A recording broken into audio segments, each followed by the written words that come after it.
Apakah Anda setuju seperti yang diterangkan saudara tadi, kalau kelompok Kristen itu diibaratkan guguk oleh Yesus? Setuju tidak?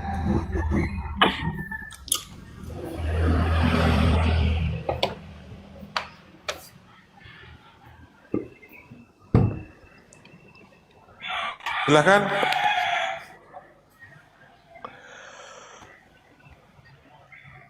Macet.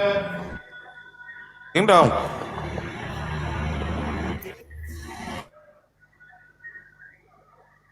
Ini dong.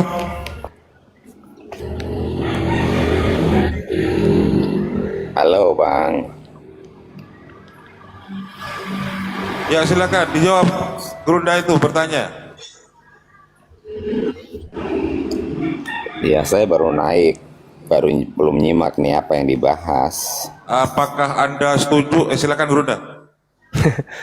Gini Bang, sangat miris sekaitan dengan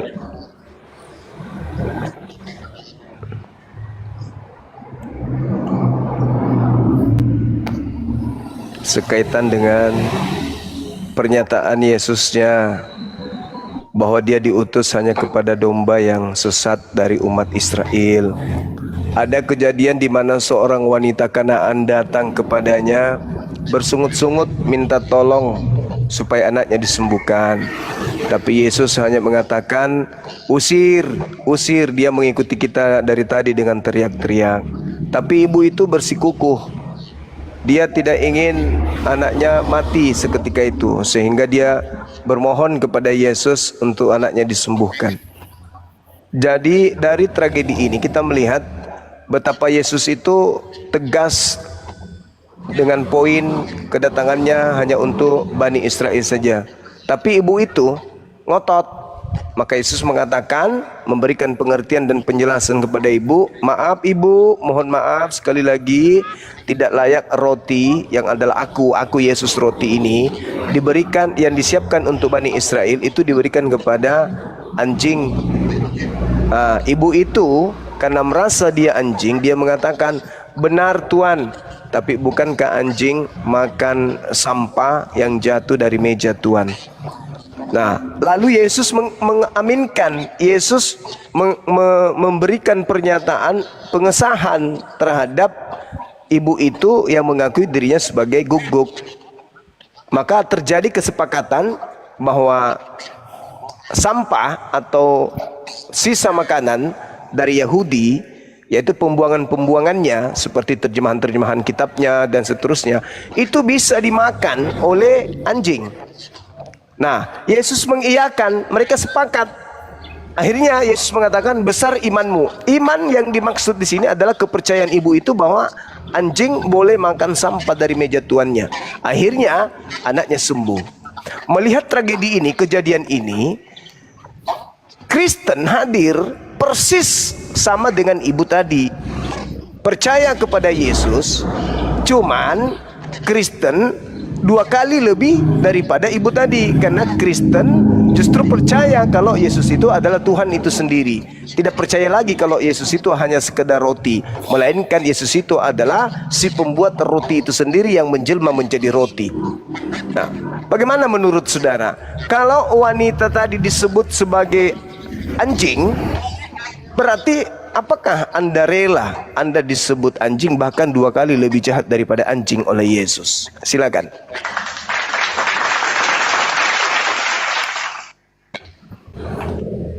Baik.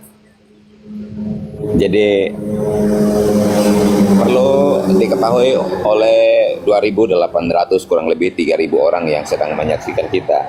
Saya memang mengakui kalau Bang Zuma ini memang jago di dalam framing dan mirroring, saya akui itu ya.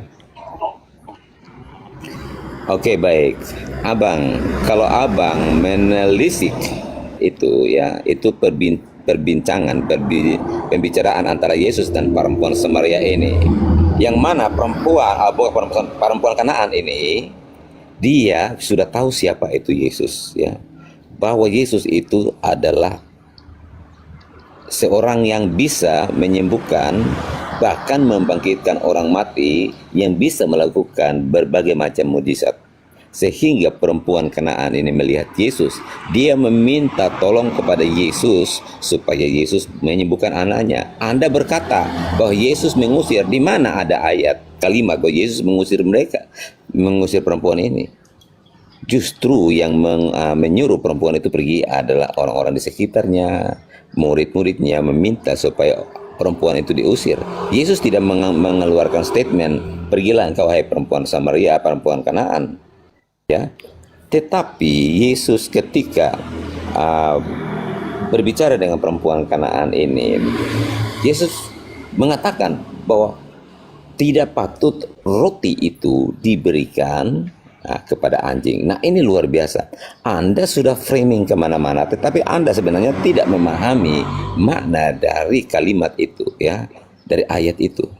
Yesus sedang mengajarkan satu pesan kepada perempuan Kanaan ini, bahwa dia itu memang diutus hanya kepada Bani Israel, orang-orang Yahudi, karena sudah sesuai dengan janji Tuhan bahwa seperti kata Musa, seorang nabi seperti aku ini akan dibangkitkan, ya, di tengah-tengahmu, dengarkanlah dia. Jadi Yesus ini datang untuk menggenapi semua nubuatan-nubuatan, ya. Dan ketika kehadirannya membawa satu paradigma yang baru kepada orang-orang yang hadir saat itu, ketika mereka melihat pribadi Yesus ini bukan hanya sekedar manusia biasa, tetapi manusia yang benar-benar luar biasa, yang bisa melakukan begitu banyak sekali perkara-perkara yang dahsyat. Arti kata anjing di situ itu bukan merujuk kepada anjing yang sebenarnya sesungguhnya, tetapi itu adalah satu kata kiasan, ya. Dan imannya di situ adalah iman bagaimana dia mempercayai bahwa Yesus itu bisa melakukan mujizat-mujizat, bukan iman bahwa dia Jangan adalah muter-muter kondom, intinya kondom. Jangan muter-muter lah, intinya.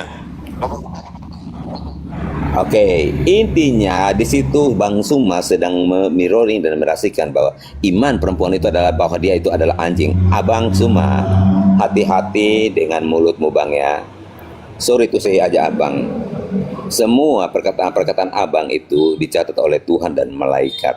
Saya khawatir aja satu saat mulutnya Abang itu akan ditampar oleh malaikat, ya Bang, ya.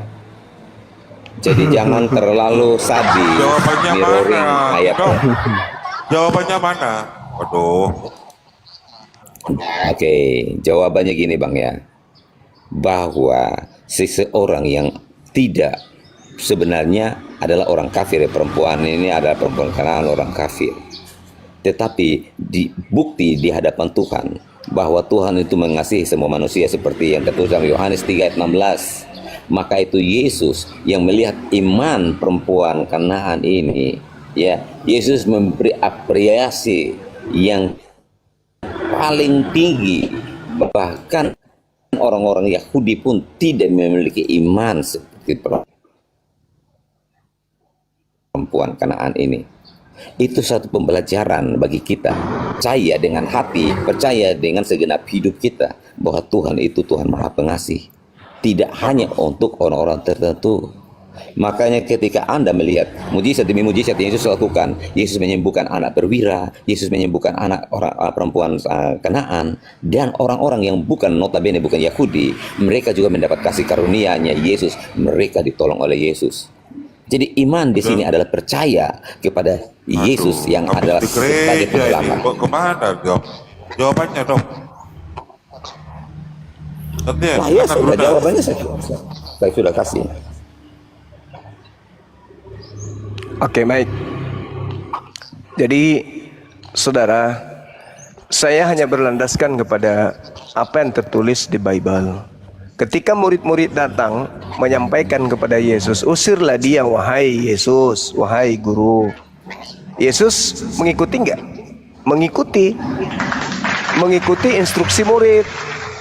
Makanya dia katakan, aku diutus hanya kepada domba-domba yang hilang dari umat Israel. Artinya Yesus mengikuti untuk mengusir wanita ini dengan berkata demikian, pergilah. Itu Itu seibarat yang kata, pergilah, aku ini bukan untuk kamu, aku ini untuk Bani Israel aja. Tetapi perempuan itu mendekat dan melakukan tindakan proskuneo terhadap Yesus dan mengikutinya, lalu berkata, Yesus, Tuhan, tolonglah aku, anakku kerasukan setan. Tapi Yesus lagi-lagi bukan mengobati. Malah Yesus mengatakan tidak patut mengambil roti yang disediakan bagi anak-anak dan melemparkannya kepada anjing. Lalu kemudian perempuan itu membenarkan, benar Tuhan.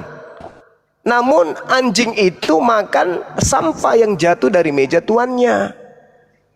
Ini satu kejadian yang sangat luar biasa yang harusnya saudara Kristen itu pahami. Orang sesama Yesus aja. Bang Zuma. Bentar dulu, gantian dulu. Gini, Orang yang sesama Yesus aja, yang percaya Yesus itu bisa menyembuhkan. Remah-remah itu sampah, bos. Makanya kau belajar. Remah-remah yang dimaksud Abang, di situ. ketika abang makan, sebentar bang, ketika abang makan roti ya, contohnya, terus ada yang jatuh, apakah yang jatuh itu sampah? Berarti Itu Anda makan sampah dong. Iya, makanya belajar. Di data Remah-remah itu adalah bagian dari roti itu yang terjatuh, bukan sampah. Kalau abang berkata bahwa itu sampah, berarti Anda makan sampah dong. Saudara, Makanya berbahasa Indonesia itu yang baik dan beradab, abang.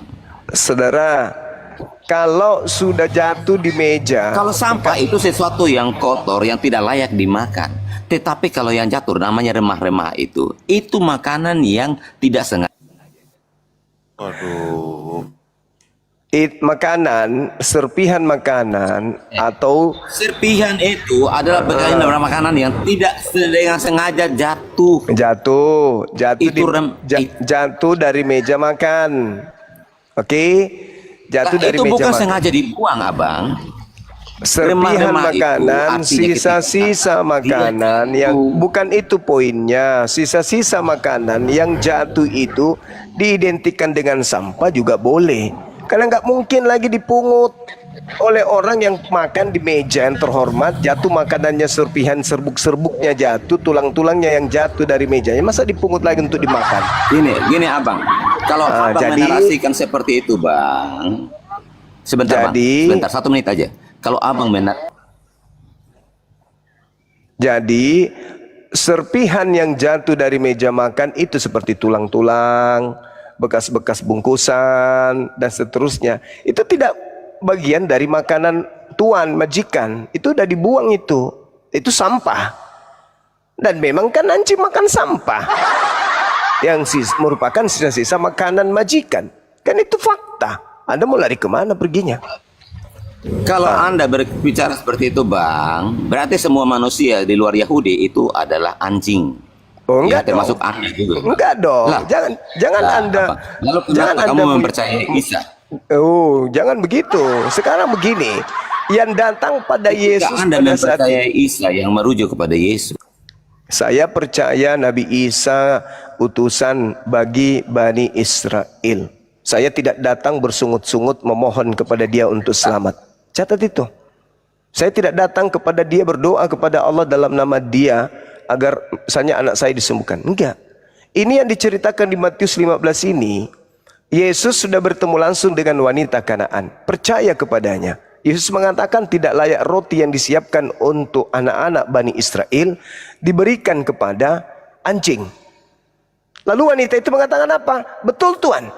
Tetapi bukankah anjing makan remah-remah, sisa-sisa makanan yang jatuh dari meja tuannya? Maka Yesus mengatakan apa? Hai ibu besar imanmu, jadilah seperti apa yang engkau inginkan. Apa yang diinginkan ibu itu? Anaknya sembuh. Sembuh nggak? Sembuh. Tapi posisi sebagai anjing berhenti nggak? Berubah nggak dia menjadi domba? Ya tidak. Tetap aja anjing. Nah makanya saya bertanya, kalau wanita Kanaan ini yang ketemu langsung dengan Yesus aja, yang diobati anaknya aja, bercakap-cakap langsung dengan Yesus aja, saling tatapan dengan Yesus aja, disebut anjing oleh Yesus, lalu kalian Kristen ini pantasnya disebut apa, Cak Ayu? Cuma ngomong ajanya sekali aja lah, jangan aja apa gitu. Biasa aja Bang Yuma. Oke, saya tangkapi ya. Jadi gini Bang. Lanjut. Ya. Ya. Berbicara tentang Yesus dan umat Yahudi, Yesus itu memang kan diutus untuk bangsa Israel, bukan Yahudi ya. Tetapi orang-orang yang hadir saat ketika Yesus datang yang notabene bukan Yahudi ya, mereka juga mendapat kasih karunia di hadapan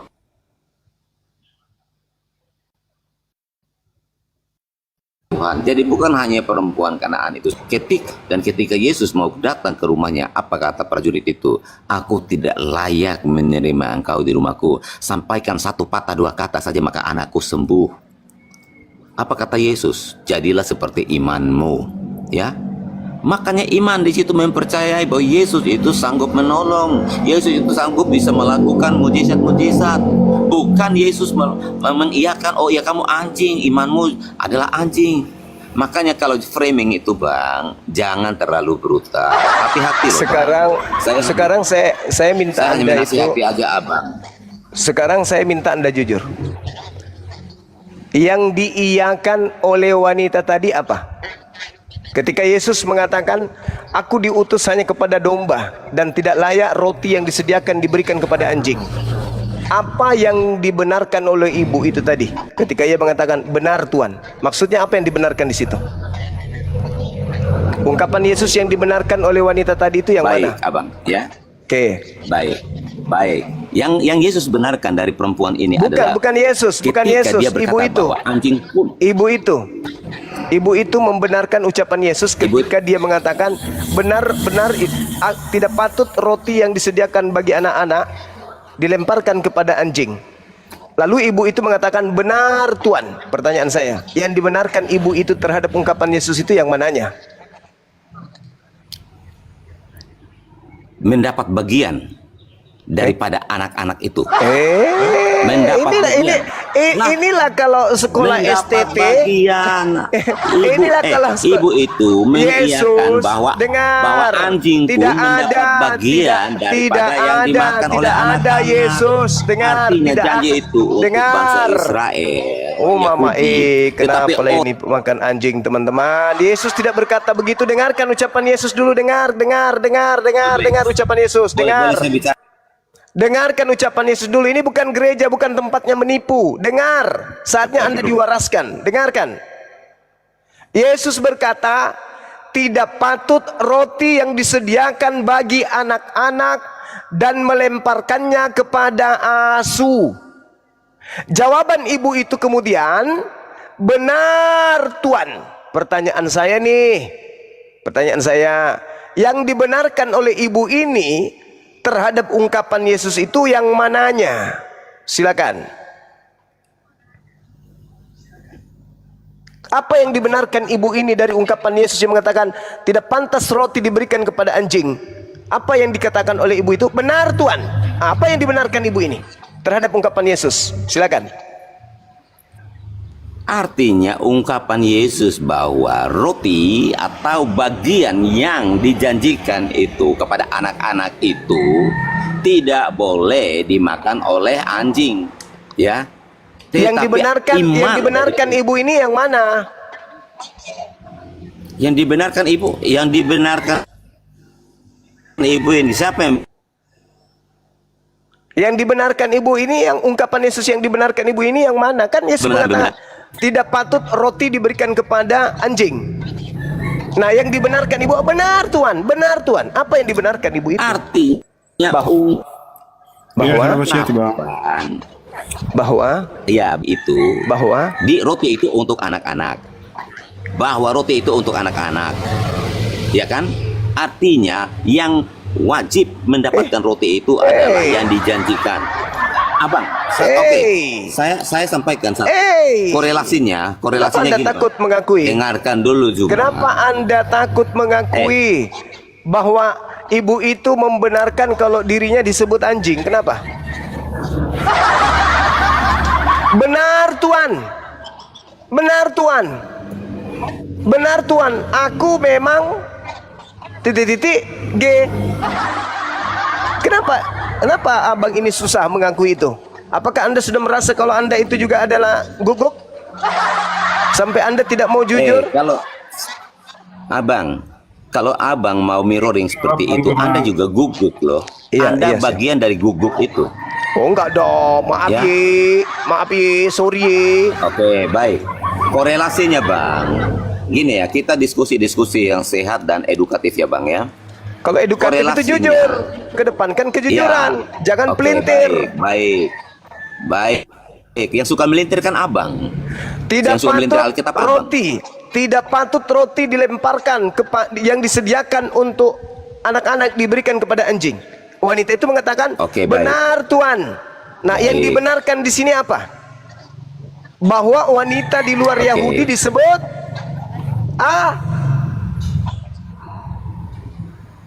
jujur dong. Lah, yang mirroring kan Anda. Jujur Itu dong. kan bahasa Indonesia enggak? Hah? Anda belajar bahasa Indonesia enggak? Yang dibenarkan, Mungkin sekolahmu juga nggak benar oleh ya, waktu wanita ke waktu. itu, yang dibenarkan oleh wanita itu adalah ungkapan Yesus bahwa dirinya anjing. Betul tidak? Betul tidak? Tuhan Yesus ampuni semua karena dia tidak tahu apa yang dia katakan. Ya? Baik. Oke, kamu dengarkan Zuma, dengarkan dulu. Dengarkan. Sekali lagi saya tanya. Sekarang sekali lagi. Saya nggak perlu dengar Anda, bro. Emang Anda siapa? Jadi saya harus dengarkan pengajaranmu mengambil yang sesat. roti yang disediakan bagi anak-anak dan dilemparkan kepada anjing. Kata wanita itu benar Tuan. Tetapi anjing, tetapi anjing makan remah-remah sisa makanan yang jatuh dari meja majikan. Pertanyaan saya, ibu itu membenarkan kalau dirinya itu anjing nggak? Oke, saya ikuti permainanmu. Baik. Jangan ikuti saya, Anda jujur. Gini, kamu kan memaksa. Anda jujur. Kamu kan memaksa. Dengar. Kamu apa kan- apa gini yang ya. dibenarkan? Apa yang dibenarkan Baik. oleh ibu itu? Saya Kalau dirinya ngikuti. anjing atau gimana? Saya ngikuti permainanmu, Zuma. Udah turun. ngikutin ya. Jangan Saya licik, ngikutin jangan ya. mentang-mentang kau disebut anjing, kamu licik, kau di bawah. Kau ikuti permainanmu, seakan-akan kau ingin memberikan pengetahuan kepada orang lain kalau kalian itu bukan anjing dengan mengikuti saya. Kau tinggal jujur, akui bahwa memang Yesus menyebut wanita itu anjing dan wanita itu menerima kalau dia anjing. Pertanyaannya, saya tidak menuduh kalian anjing. Pertanyaannya, kalau yang bertemu Yesus aja, bertatapan mata dengan Yesus aja, diskusi langsung dengan Yesus aja, bicara dengan Yesus aja langsung disebut anjing oleh Yesus. Bagaimana dengan kalian ini disebut apa cocoknya? Masalah. Bang Juma ini yang kedua kali ya saya warning, ini saya turunkan nanti kalau bilang aja terus satu kali aja Bang Juma. Aduh ya lanjut. Jangan marah Ten ya, jangan panas. Luar biasa. Assalamualaikum Gurunda. Assalamualaikum Satarip semuanya. Lanjut. Waalaikumsalam warahmatullahi Silakan, wabarakatuh. Bang R. Tupang dibuka mute-nya. Dan kan ya teman-teman Kristen satu Kingdom persatu. jangan lupa atur sendalnya orang di bawah ya. Ada di bawah. Silakan R. Tupang. Ya, siap juga. Iya, ya Bang Juma benar dalam hal ini. Ya kan, ya jawaban perempuan itu betul, benar Tuan. Tapi anjing juga makan remah-remah yang jatuh dari meja tuannya. Itu betul sekali, tidak ada yang salah di situ. Nah, ini baru orang jujur. Nah, maka muncul pertanyaan abang. Saya tidak nuduh Kristen itu anjing, enggak. Wanita itunya yang anjing. Tapi permasalahannya adalah Kalian juga kan bukan Bani Israel, abangku. Wanita Kanaan yang sesaman dengan Yesus aja, enggak boleh diulang katanya, itu disebut anjing loh. Lah bagaimana dengan saudara saya Kristen yang juga bukan Bani Israel, tapi ngaku-ngaku pengikut Yesus? Kalian ini disebut apa coba? Domba nggak mungkin, karena kalian bukan Bani Israel. Lalu disebut apa? Kalau yang hidup di zaman Yesus aja disebut anjing, maaf nih, itu data, itu dalil, bukan menghina. Lalu saudara kami Kristen ini yang bukan Bani Israel ini disebut apa oleh Yesus? Serigala berbulu domba atau apa nih? Silakan. Ya, oke. Tuhan Yesus di situ menjawab itu dengan perumpamaan gitu, karena itu di luar orang Yahudi, di luar orang Israel itu tidak patut itu mendapat bagian daripada kedatangan Yesus gitu. Nah, jadi sehingga perempuan itu dikatakan sebagai anjing karena di luar bangsa Yahudi dan Israel gitu. Nah, tapi jawaban perempuan itu juga kan bijaksana gitu. Tetapi Tuhan, anjing-anjing juga makan remah-remah yang jatuh dari meja tuannya. Nah, artinya itu perempuan itu mendapatkan ini apa, karunia gitu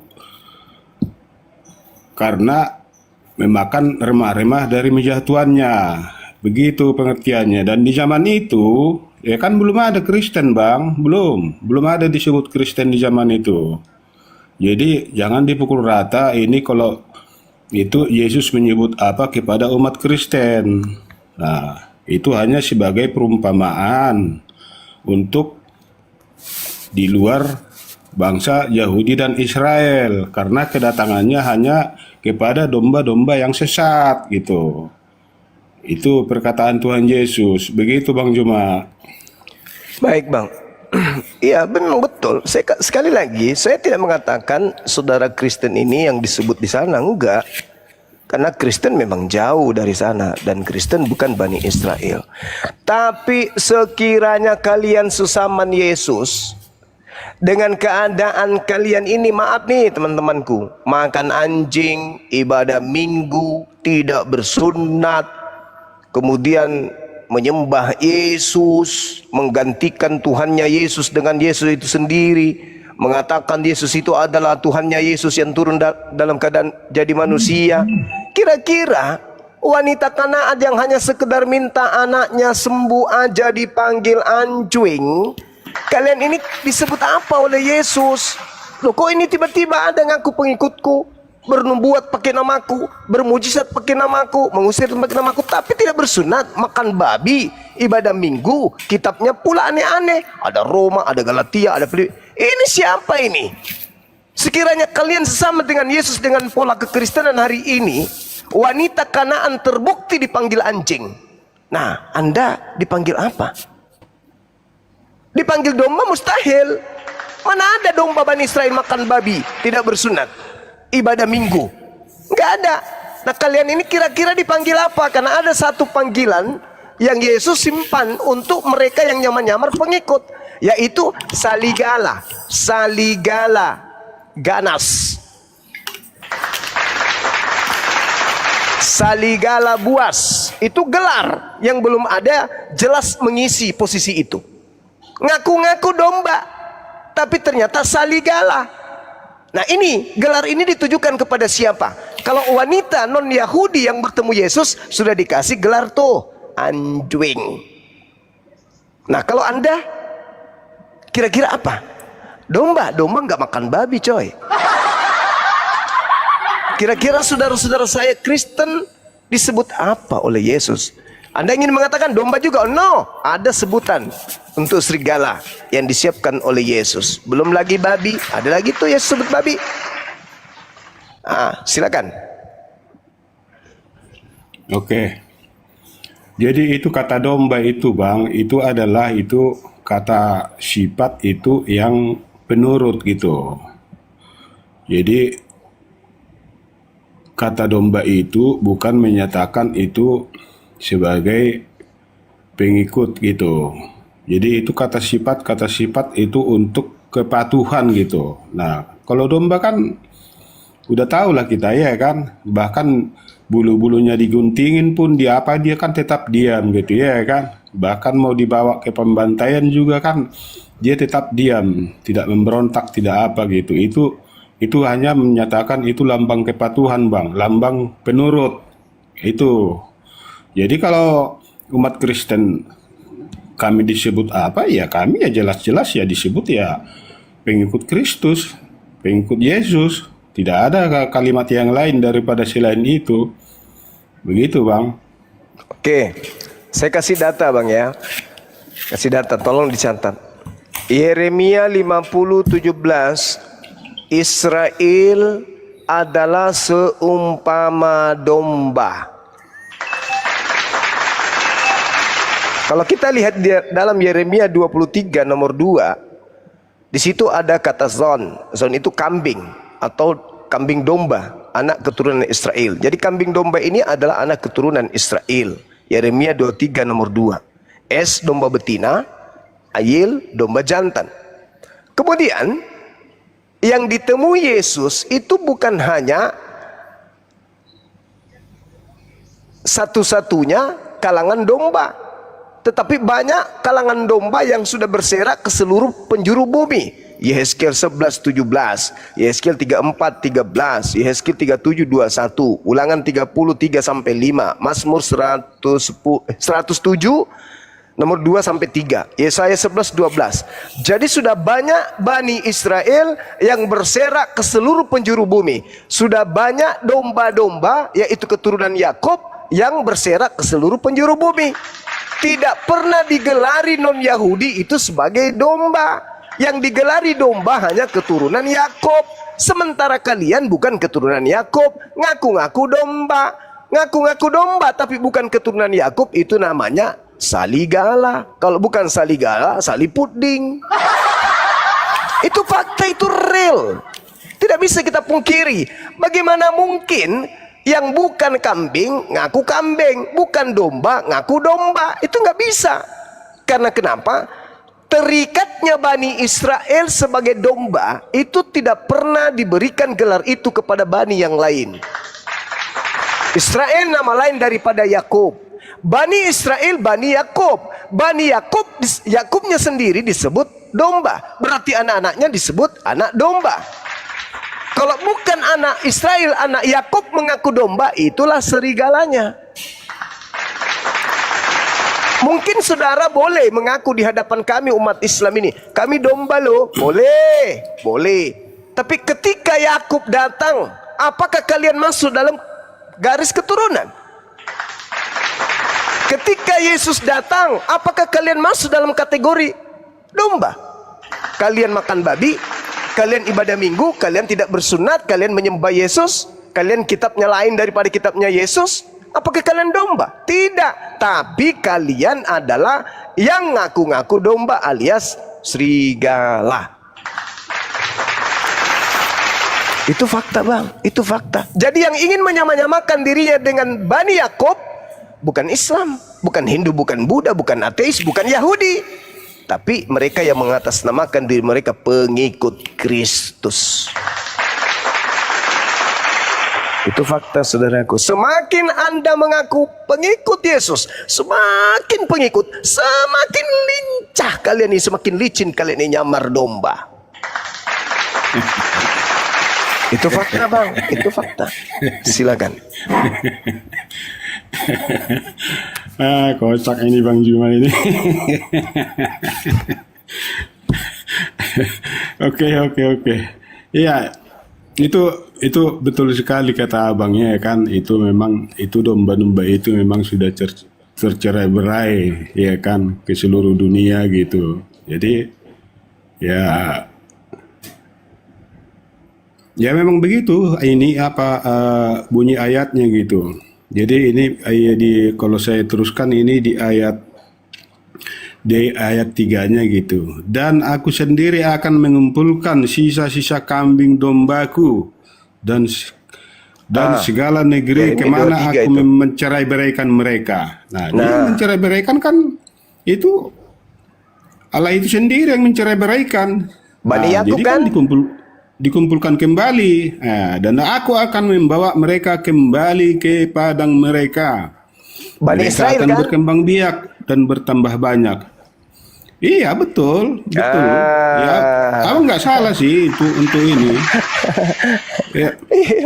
Aku akan mengangkat mereka gembala-gembala yang akan mengembalakan mereka sehingga mereka tidak takut lagi, tidak terkejut dan tidak akan hilang seekor pun. Demikianlah firman Tuhan. Nomor 8 Iya, Bang. jadi Nomor 8 dibaca dulu Bang. Mohon. nomor 8. Ya, dari yang Yeremia 23 yang barusan Anda baca. Nomor 8 coba dibaca. Melainkan Melainkan demi Tuhan yang hidup, yang menuntun dan membawa pulang keturunan kaum Israel. keluar dari tanah utara dan dari segala negeri kemana ia telah mencerai-beraikan mereka. Maka mereka akan tinggal di tanahnya sendiri. Ya betul Bang, nggak ada yang salah di sini. Jadi kaum keturunan Israel kan? Betul. Apakah Bom-Bom, apakah Edis, apakah keturunan Israel? Kalau merujuk pada ayat ini Bang, pada saat itu betul. Tetapi kan ayatnya kan itu kan kisahnya kan tidak berhenti di sini Bang. Nggak bisa. Abang Endingnya kan di sering Yesus. membawa itu narasi itu. Pergilah ke segala penjuru dunia. Jadikanlah mereka menjadi murid-muridku. Itulah kami Bang. Nah, itulah yang Jadi- saya sebutkan Yesus non Yahudi. Itu Yesus Romawi itu. Itu bukan Yesus Yahudi, beda. Yesus Yahudi. Emang Yesus ada berapa? Ada cuma satu Yesus Bang. Oh, jangan salah abangku. Jangan salah. Yesus mengatakan akan datang penyesat-penyesat memakai namanya. Kristus-Kristus palsu yang memakai namanya. Dan Yesus mengatakan sebelum dia terangkat ke langit, mulai sekarang kamu tidak akan melihat aku lagi. Mulai sekarang. Nun, itu detik ini juga. Tidak lama lagi aku berkata-kata dengan kalian, sebab penguasa dunia yaitu iblis telah datang. Dan ketika ia datang, dia memakai namaku. Itu kata Yesus. Jadi murid-murid ketika datang orang keluar dari kubur, murid nggak percaya, malah mengiranya hantu. Karena Yesus tidak pernah mengatakan begitu kepada mereka. Aku datang, begini-begini. Yesus hanya mengatakan aku datang, aku akan berada di tengah langit. Itu kalau aku yang datang. Selain daripada itu jangan kau percaya. Makanya Bang, yang keluar dari kubur itu, yang menunggunya hanya angkatan jahat. Pergilah ke seluruh dunia, jadi karena seluruh bangsa menjadi pengikutku. Itu bukan Yesus anak Maria.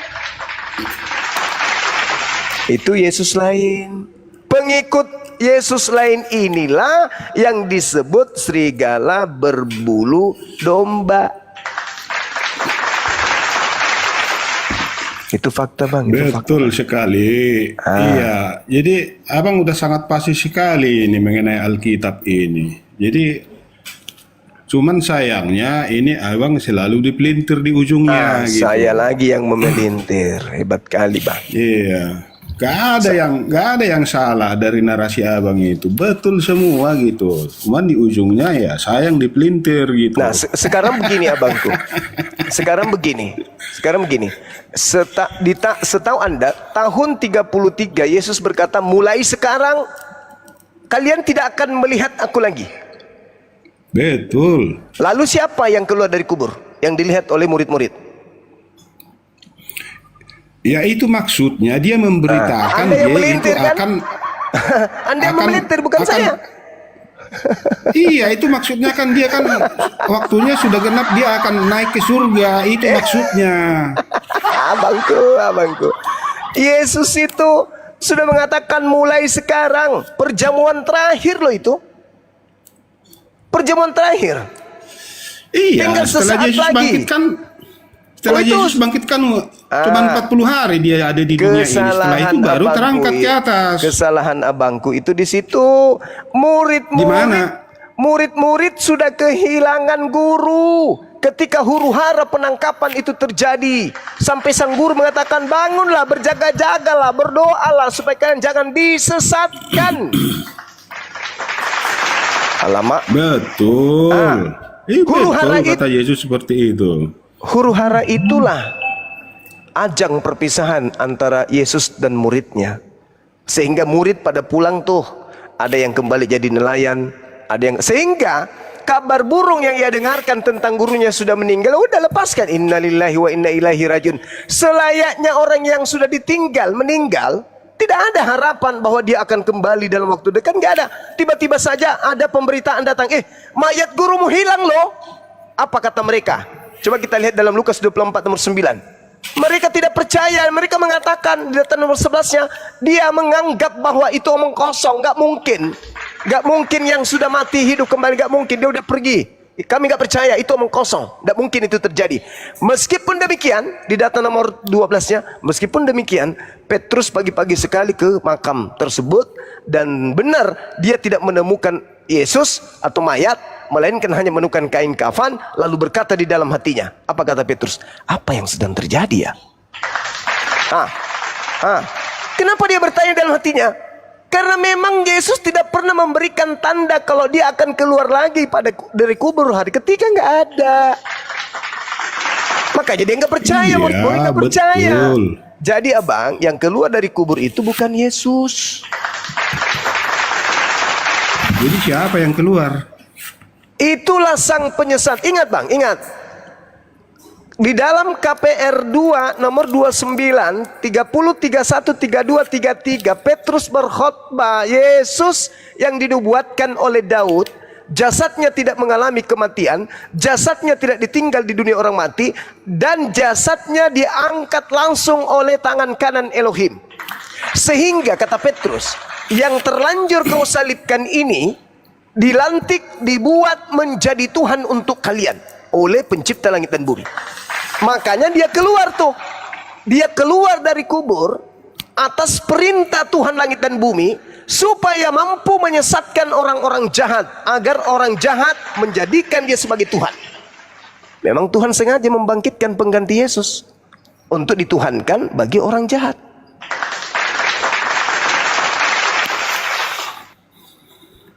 Kok jauh sekali ya bang penafsirannya ke sana? Oh, enggak Bang? jauh bang. Coba anda baca KPR 236. Seluruh orang Israel harus tahu dengan pasti bahwa Allah telah membuat Yesus yang kau salibkan itu menjadi Tuhan. Jangan dulu ke sana bang. Jangan dulu ke sana bang. Kita tuntasin dulu ini masalah Yesus bangkit ini, masalah hilang ini. Yes, Iya. silakan.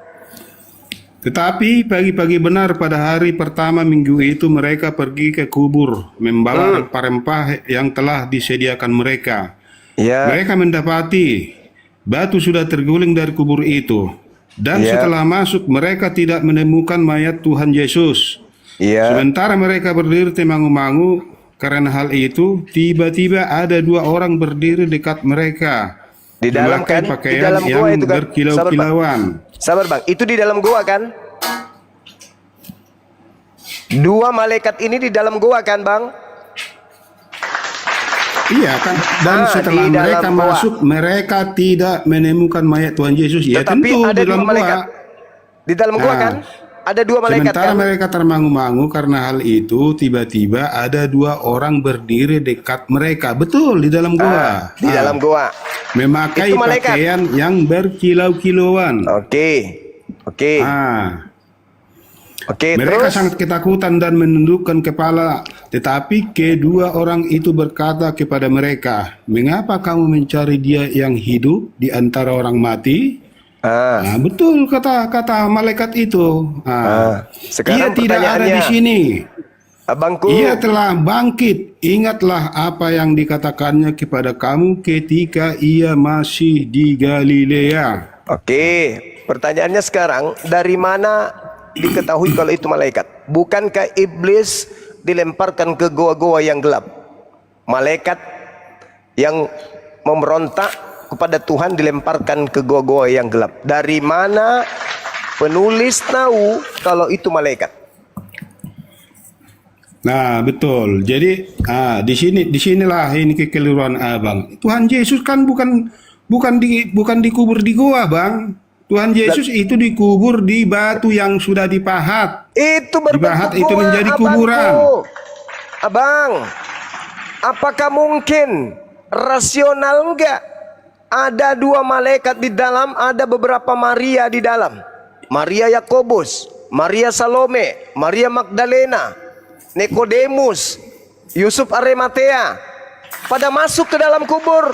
Kalau dia hanya 1 kali 2, bagaimana bisa masuk ke dalam? Bagaimana mungkin ada malaikat? Bagaimana mungkin ada percakapan Maria dengan seorang yang dianggapnya sebagai apa? Tukang kebun. Oh enggak, kita kan tidak tahu ukuran kuburannya itu sebesar apa. Jadi ya, abang jangan mengartikan sendiri. Satu colokan, Dok.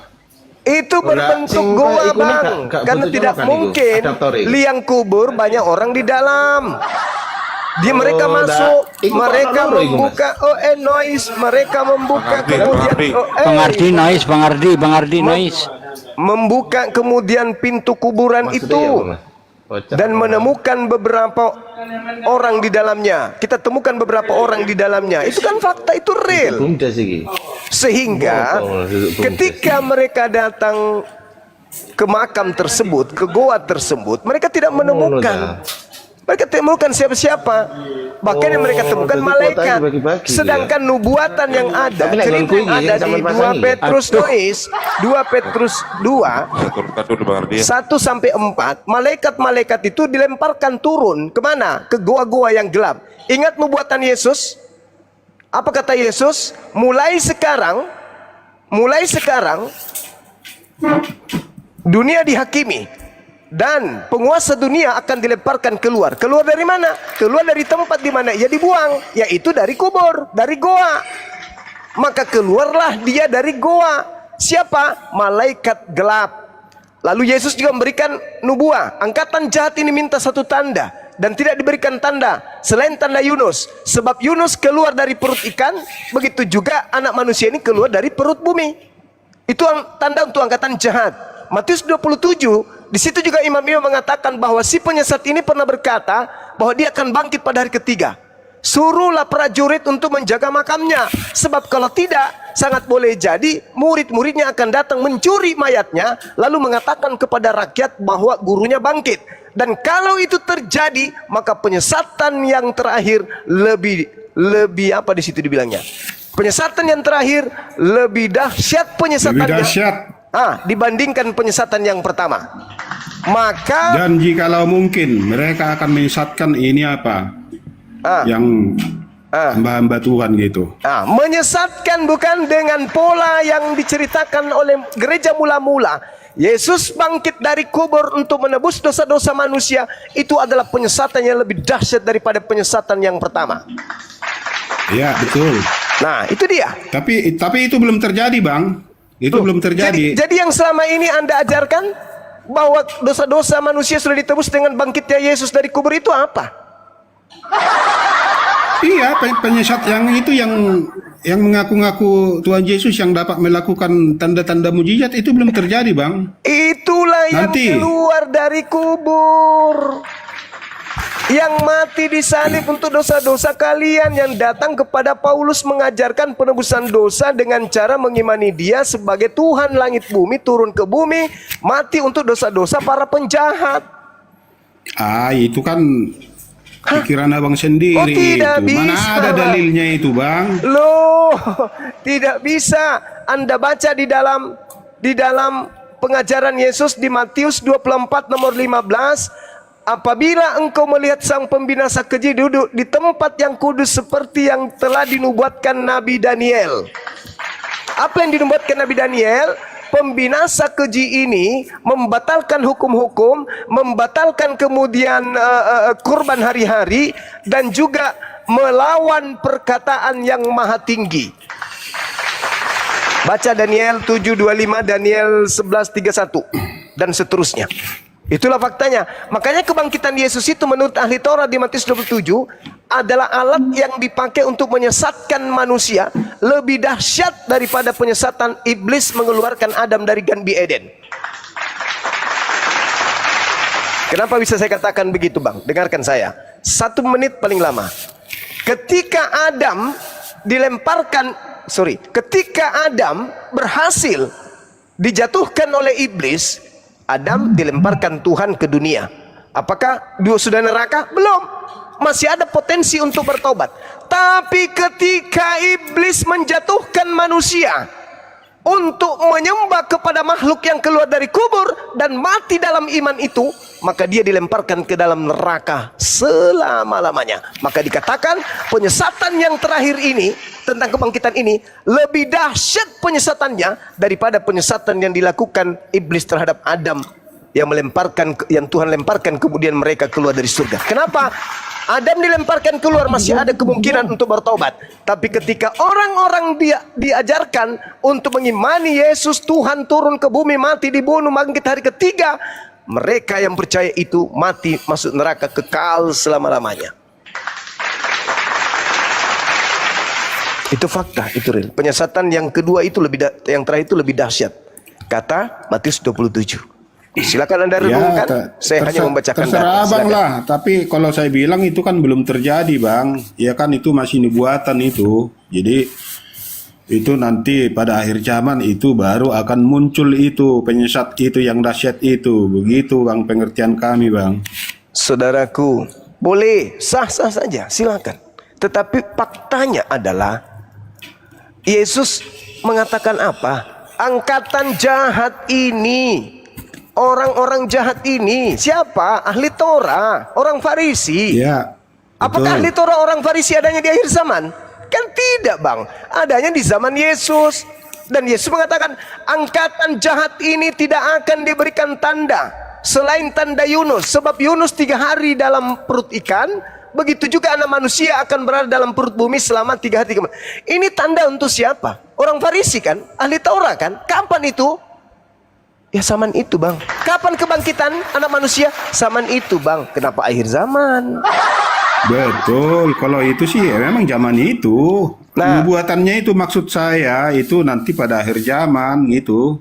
kalau nubuatan yang Anda maksud akhir zaman itu, ketika Yesus ditanya, "Guru, apa tanda kedatanganmu?" Ini harus kita terima dengan telaah ilmu yang mendasar. Guru, Matius 24 nomor 3, "Guru, apa tanda kedatanganmu?" Yesus mengatakan apa? Tanda kedatanganku. Dia tidak mengatakan aku akan datang dalam rupa suara dan cahaya. Tidak. Tapi dia mengatakan tanda kedatanganku adalah seperti kilat yang menyambar dan memancarkan cahayanya dari timur sampai ke barat. Apakah itu sudah pernah terjadi? Belum. Berarti Yesus belum pernah datang sejak ia terangkat ke langit. Nah, lalu dia mengatakan apa? Ketika aku yang datang, aku nampak di tengah langit, seluruh manusia akan melihat aku, seluruh manusia akan meratap. Apakah sudah terjadi? Belum.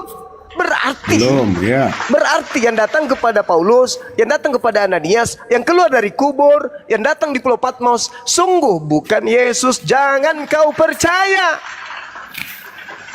Kapan Anda percaya, Bang? Kebangkitan hari ketiga itu adalah Yesus. Maaf. Berarti Anda adalah angkatan jahat.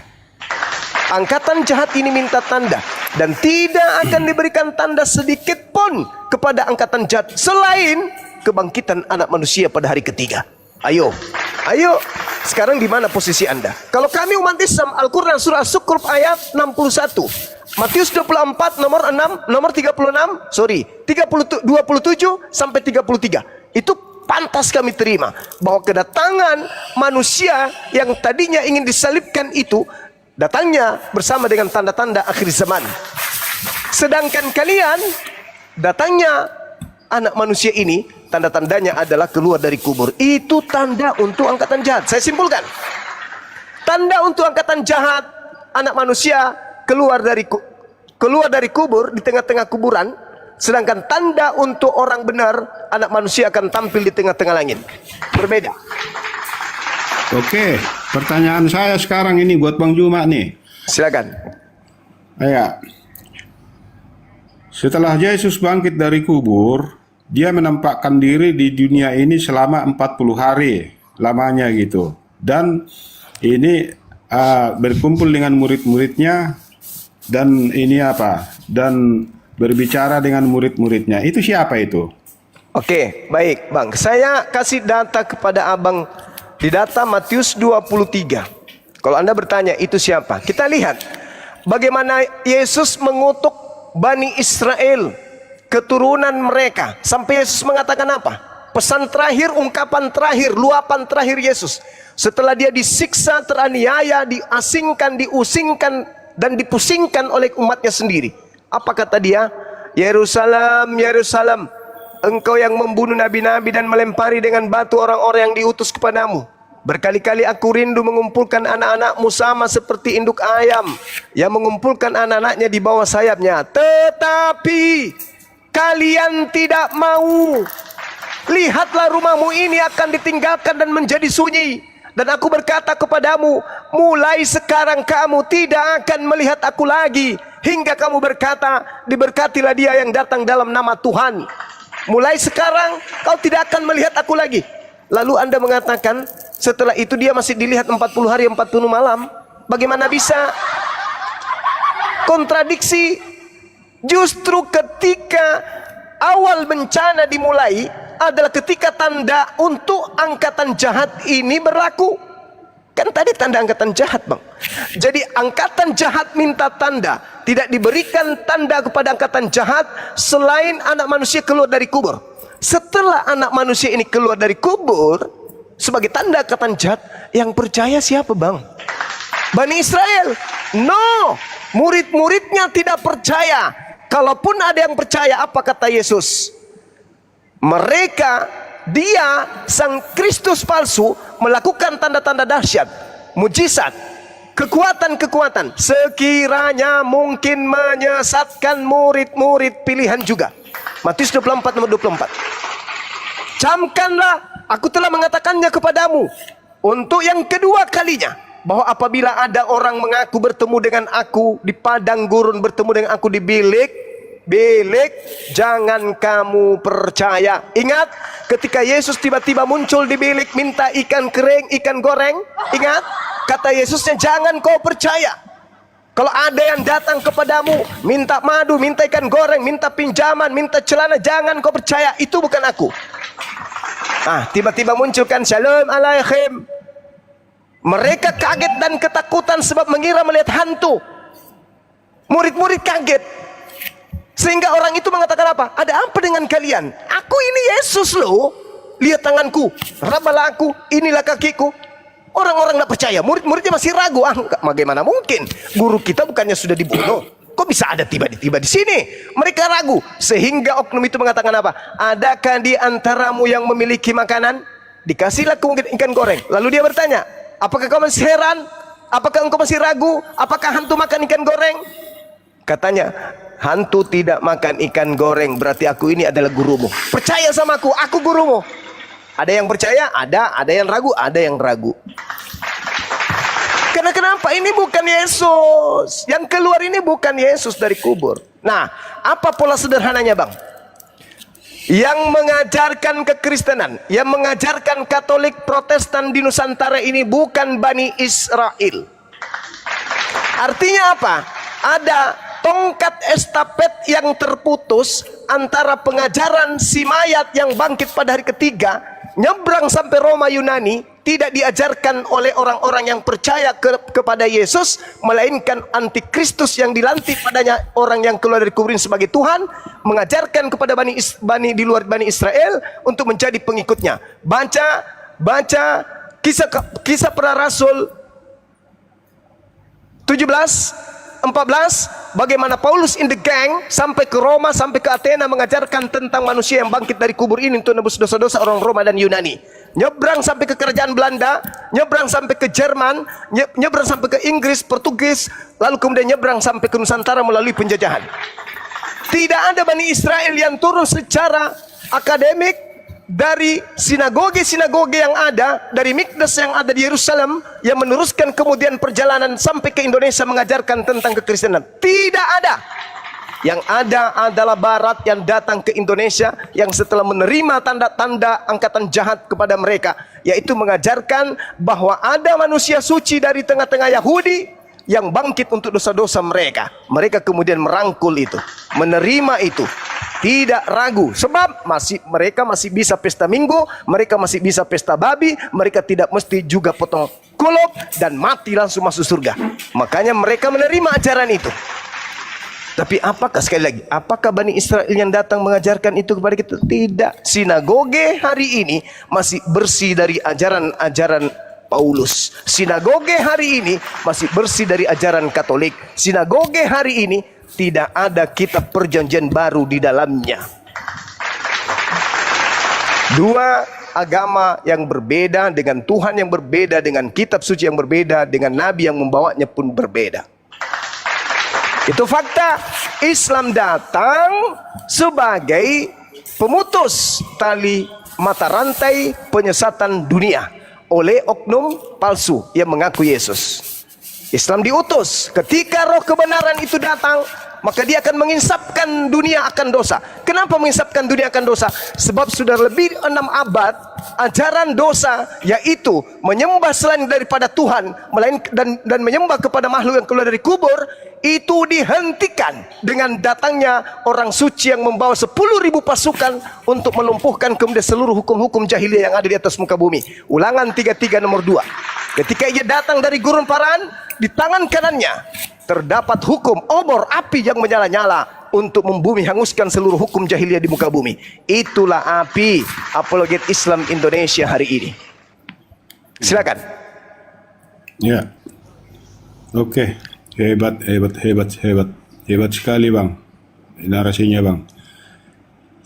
Jadi, tetapi sekali lagi saya katakan, sangat disayangkan gitu Abang membuat ini cerita sendiri di luar daripada ini Nats Alkitab yang sudah diterangkan sebegitu jelas gitu. Abang menyimpangkan daripada cerita-cerita yang sebenarnya gitu. Begitu ini saya Bang, pendapat saya Bang. Oke Bang, ini aku mau siap-siap, ini mau ke gereja. Silakan. Ini aku mau ke gereja dulu, nanti kalau ada waktu nanti saya naik lagi Bang. Terima kasih banyak saudaraku. Bang. Baik, sama-sama. Silakan. Wah, ini